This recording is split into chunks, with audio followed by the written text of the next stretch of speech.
Now is the time to start with S objects. Let's talk about it. In Salesforce,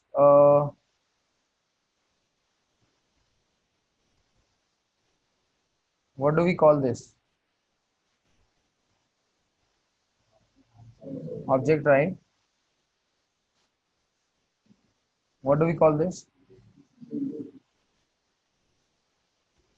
What do we call the information that is stored in here?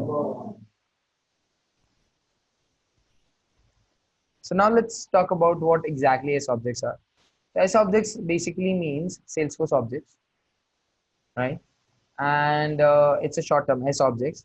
And let me tell you what it is used for.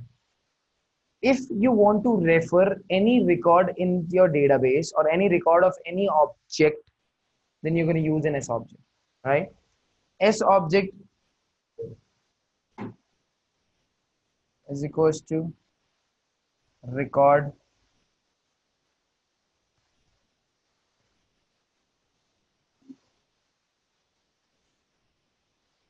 right? S object basically means record of an object. So if you want to refer any of the record which you see in the object or which you see in into the database, if you want to refer any record of the database inside your Apex program, you're going to create an S object, right? So there is this record S1, there is S2. So this S1 in your Apex program is going to act as an S object. This S2 in your Apex program is going to act as an S object. That's exactly what it is. Let's just see the program and understand what exactly I mean by this. So when I write down this account, so by the way, every object, whenever you create an object, a class of it automatically gets created, which we call as an S object class, right? So account is a predefined object for which there is already a class that is created automatically. And in order to create its record, we can just simply write down, in order to create its S object, we can write down this particular statement. Let's understand what this statement says, right? Account A1 is equals to new account. So what is happening is there is a reference variable that is getting created on the name of A1, which will store an S object of account object, right? And when you write down new account,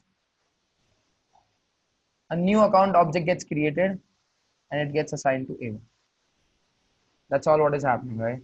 And inside it, you can store multiple fields information. Like if you want to store the name fields information, you can add it over here. If you want to store the number of employees information, you can add it over here, right? So whenever you write this complete statement, a new S object gets created of that particular object. Is it clear? How to create an S object of contacts. So this is how you create an account S object, and this is how you create a contacts S object. What is the difference?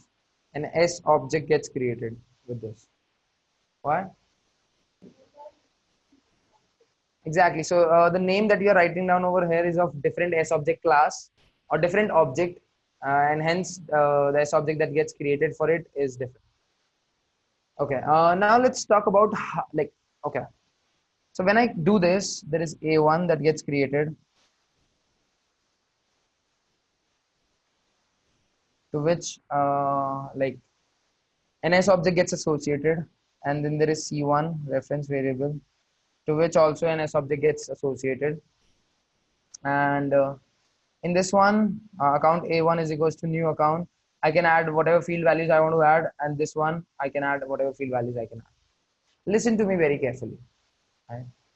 When I write down account A1 is equals to new account, we are saying a new record or a new S object is getting created of account object.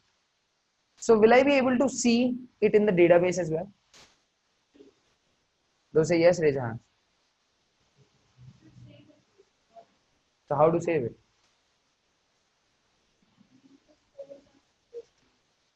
Okay, what if I've stored some information inside? Okay, listen to this very carefully. When I create an S object, when I create an S object in an Apex class, the record does not get created into the database unless until I use DML statement. Remember DML statements we discussed on the first day? DML statements are used to create a data into the database from our Apex program. So in our Apex program, first I have to create a record, And then if I want that record to be saved into my database, then I'm going to use DML statement. Until unless that record or that S object, whichever like which got created, will stay into that Apex program only. It will not go to our database, right? Now let's talk about assigning the field value. So this account A1 is equals to new account does not have any value, does not have any field value, not the name field, not the number of employee field, not the city, street, nothing. How to assign that? Let's see. There are two ways to assign that. Number one, through the constructor, right? How? See.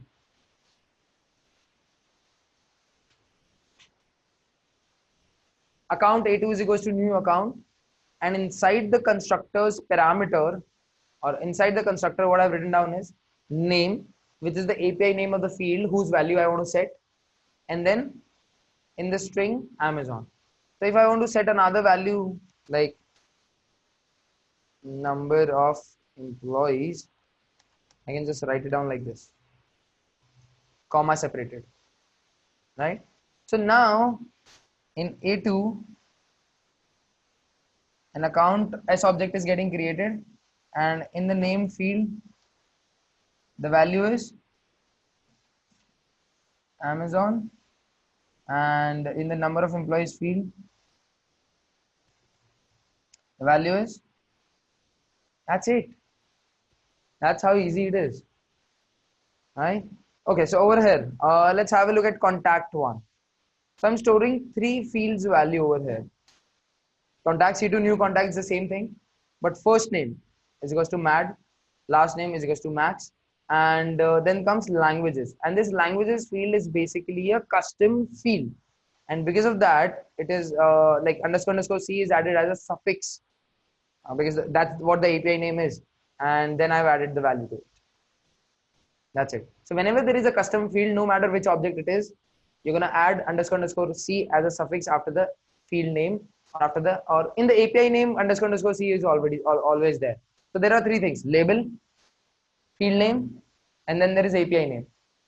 Field name does not include underscore C, but API name, if you're going to see into the object definition, it will include underscore C already. So yeah, I mean, if you know the field name, you can just add underscore C, and that will automatically be converted. That'll automatically be converted into the API name. That's it. Okay, so that's the first way of assigning values to the fields of an S object. That's the first way. But what if I do not know that what values I want to assign as a name and what values I want to assign a number of employees? That I'll get to know later on in my program. So in that case, what you can do is you can just simply declare it like this. And later in the program, you can use dot notation. And with the help of dot notation, you'll be able to assign the field values to these particular S objects. How? A2 dot name is equals to Flipkart, right? So, I mean, in the single quotes, you just add string and add it into it. Similarly, A2 dot number of employees 3000, right? Simple. C2 dot first name Mad Max Spanish. So either you can use the constructor methodology if you know the values prior, or if you know the value when you're declaring, or when you're declaring that S object. And if you do not know the values while you're declaring the S object, and you want to declare it, you want to assign the values later on, or you get to know the value later on, or you want to change the values later on in the program, you can use the dot notation. Is it clear? Cool.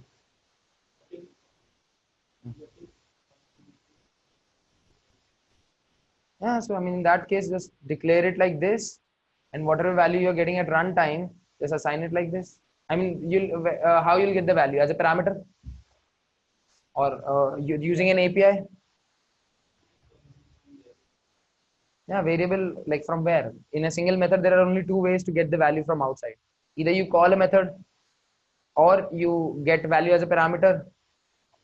These are the only 2 things. So if you call a method, it will return a value that you can easily store with the dot notation. So like, okay, if you want to get the number of employees, so over here, instead of writing 3000, what you can do is calculate number of employees. And there is another method which calculates the number of employees and sends it over there. It will automatically get assigned to this. Let's move on to the custom objects now. Here are the custom objects. So we are talking about the student object. So instead of just writing down the API name for standard objects, like we were writing down account, contact, we'll have to write down the API name for the custom object, which will include underscore underscore C. That's the only difference, nothing else. Student underscore C, st1 variable name, new student underscore C, and then in the parenthesis, inside the parenthesis, you're going to write down the custom fields API name and then assign the value. That's it. I mean, how I can change student's name. So st1 in st1 record, I've got student's name as Amit. I want to change it as Ajay. How can I do that?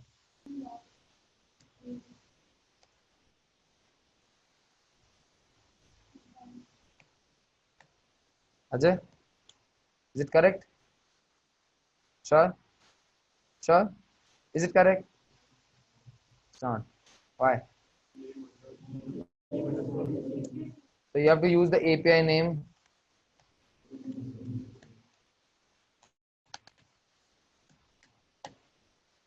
Is it clear? Now, so his question is, how do we select a record type?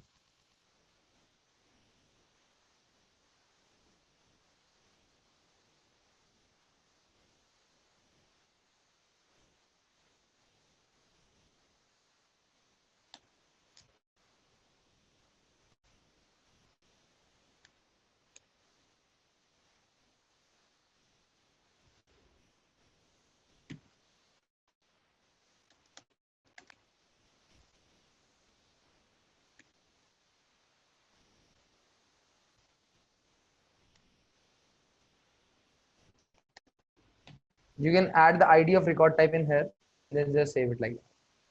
That's all. And in this, basically in this org, I haven't created any record type on student object. That's the reason. So if I'm going to go to my student object,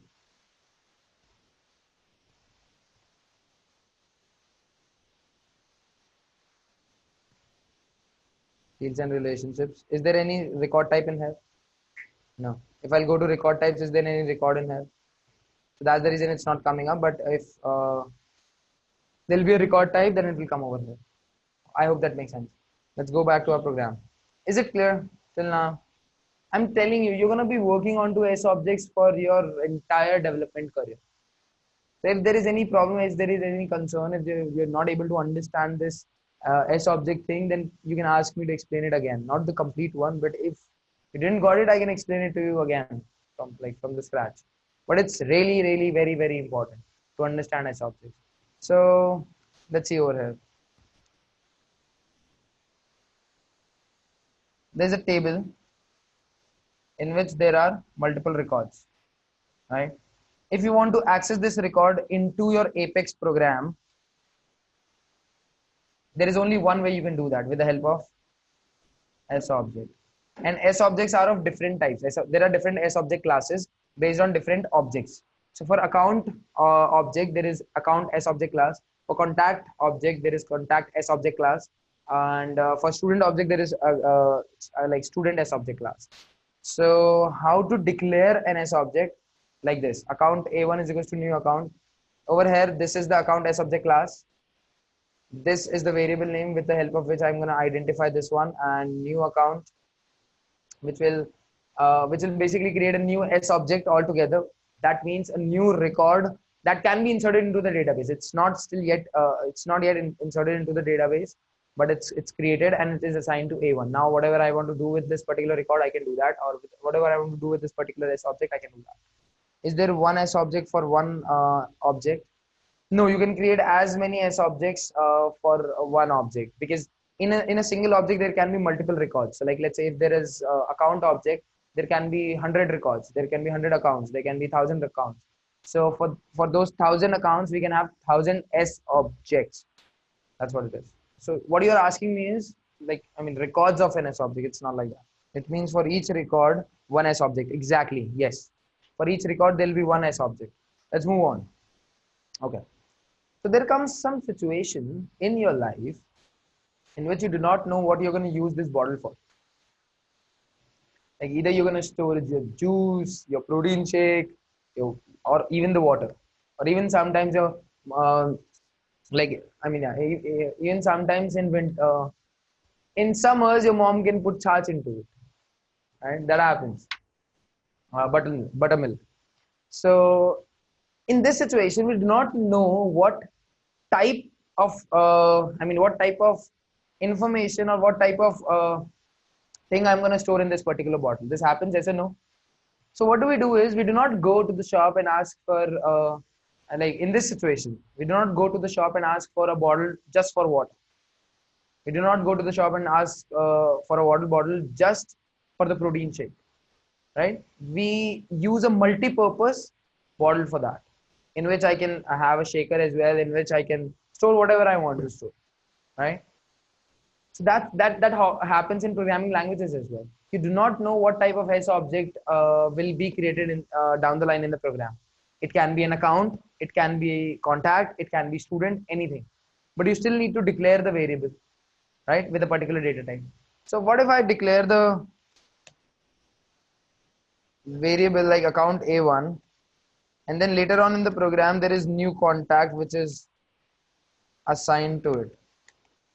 Will it work? No. I mean, can you store a double value into an integer? That's the same thing happening over here. Can you store in an integer? No. Can you store? I mean, yeah, I mean, so that's the same thing happening over here. There's a type mismatch. The object that you're creating in here is different from the data type that you have declared over here. So that's a problem. So how to solve that problem? By having a multi-purpose variable or multi-purpose data type, right?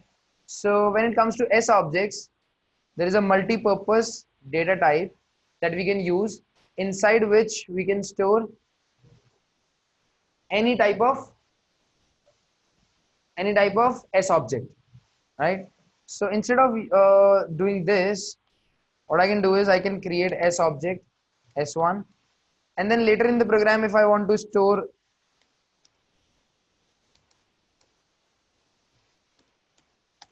will work,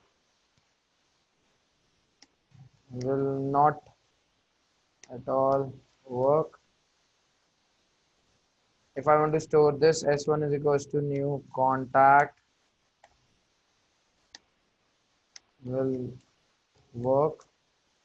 S1 is equals to new student underscore C, will work. So this S1 variable, don't you think is a like multi-purpose variable in which we can store any type of S object? Yes or no? So like this S1 or this S object S1 is basically called as, see,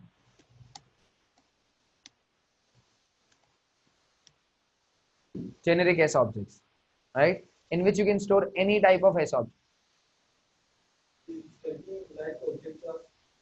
Exactly. In Java, there is an object class in which we can store any type of object. It's the same in here. An object class is the super class of every class, right? In Java. Similarly, over here, S object class is the super class of every S object class. Must be thinking what exactly I'm saying. Yeah. So let me explain it to you. There is this S object class.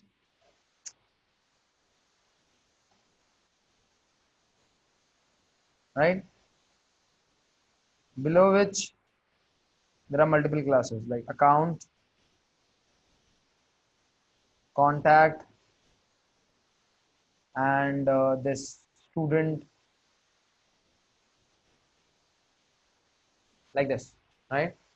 So for every S object class, this is the super class.